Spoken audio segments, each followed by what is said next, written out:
This is for Avner Levi. Thank you so much for your question. In the Torah, one of the mitzvahs says that you should not commit adultery. Why is it then that Yaakov has 4 wives and this is allowed? Why does Melech David have more than one wife and it is not considered adultery? Okay, so basically, adultery in Judaism. Also, I think you have a follow-up question. What is the Jewish viewpoint of adultery?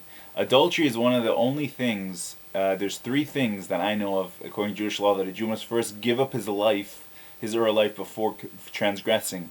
So this is something. Judaism is a religion of life. It's a religion of living and fulfilling God's will while you're a soul in a body, not in Gan Eden. So when you hear, according to Jewish law, you must first give up your life before transgressing. These 3 things, know that this is like the most serious of all transgressions. They are idol worship, which to God is despicable. It's an abomination.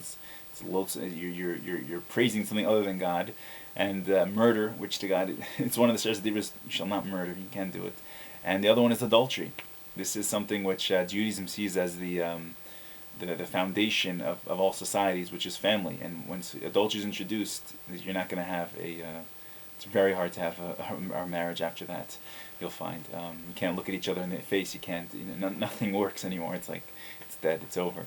So it's extremely serious. It's a very serious transgression. If the situation comes up according to halacha, the way I understand it, and ask Rabbi, but this is how I learned it.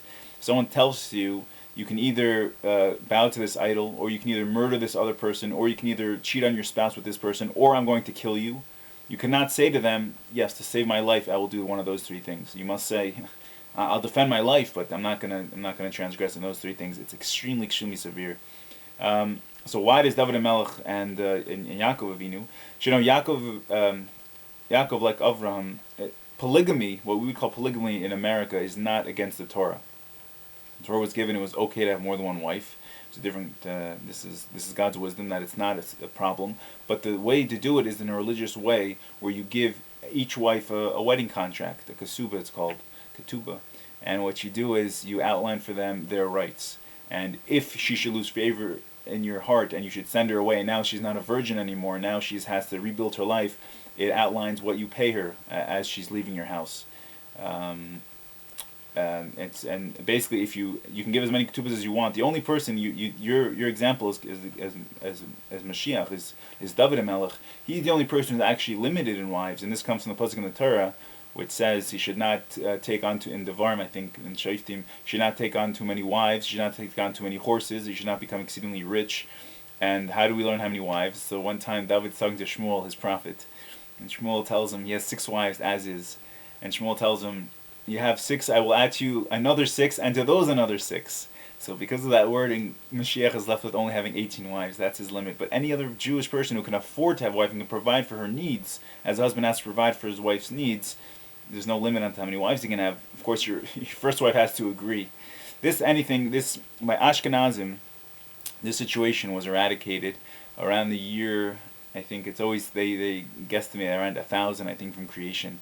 There's a guy, Reb Gershom, and he had many wives. There's the Mishnah that came earlier in Pirkei Avos. The Mishnah says that the rabbis were noticing something. There's a whole list of things. The more possessions, the more worms that will eat you. And one of the things is the more wives, the more witchcraft. It says like the more slaves, the more theft. But they were noticing the more wives you had, it wasn't becoming easier. It was becoming harder. The wives would compete with each other, and it was becoming a very unpleasant situation.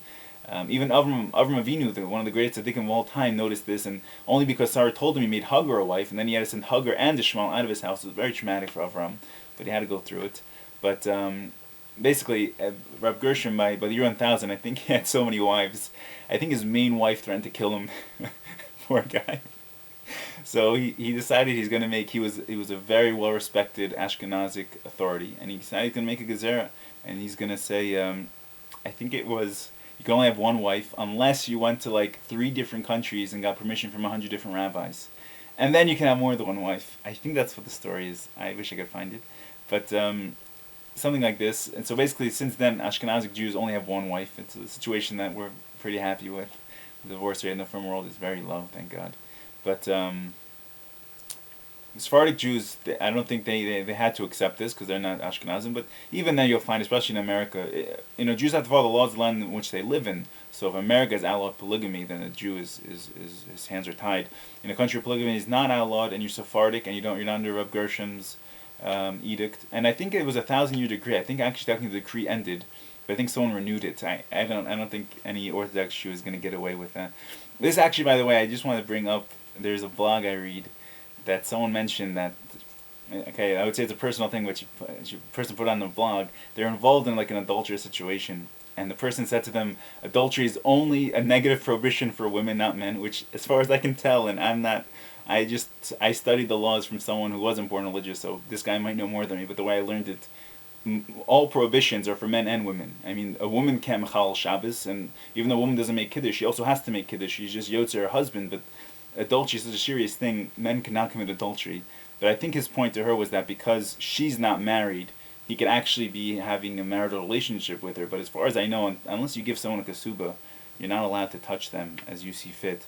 I don't know how this person stayed religious at this point, but she's a Geras Tzedek, and you'll find that these people have anyway the strongest level souls. They come out into a body of parents who are not Jewish, and they seek out the truth to the extent that they reveal within themselves a Jewish soul, and then they're able to refocus their lives and live according to what their soul sees as the truth, which is the Jewish way of life. But anyway, I just thought of that because I wanted to make a video about that anyway, but this more than addresses that. I just wanted that person, in my opinion, that guy was thinking, the blood was not in his top head, and his I think his halacha was off. I don't understand how it's not adultery to have extramarital affairs outside the context of giving someone kasuba. If he says he's going to have 2 wives, and I think at one point he told her, "You're saving my marriage." Adultery doesn't save any marriage, with all due respect. I don't know. It doesn't sound like she was duped by any of this. It sounds like she was making an innocent mistake, and if there's such a thing. But please, adultery does not save anyone's marriage. Adultery does not help anyone. You've only ruined one marriage, and you've ensured that you're never going to be with this guy anyway, because if you met him as an adulterer, how are you going to marry someone that you know is an adulterer? It's like his first wife couldn't trust him. Now you're going to trust him? I mean, people tend to make the same mistakes over and over. Not that we can't make tshuva, but I don't understand how this was at all. And she describes it as not being a healthy situation, or right, but hopefully it'll never come to pass ever again in her life or anyone's life, any Jewish person's life or non-Jewish person either. Okay, and the other 2 questions you have up there, I'm going to make a different video. It's a little off topic. Thank you so much, and God bless.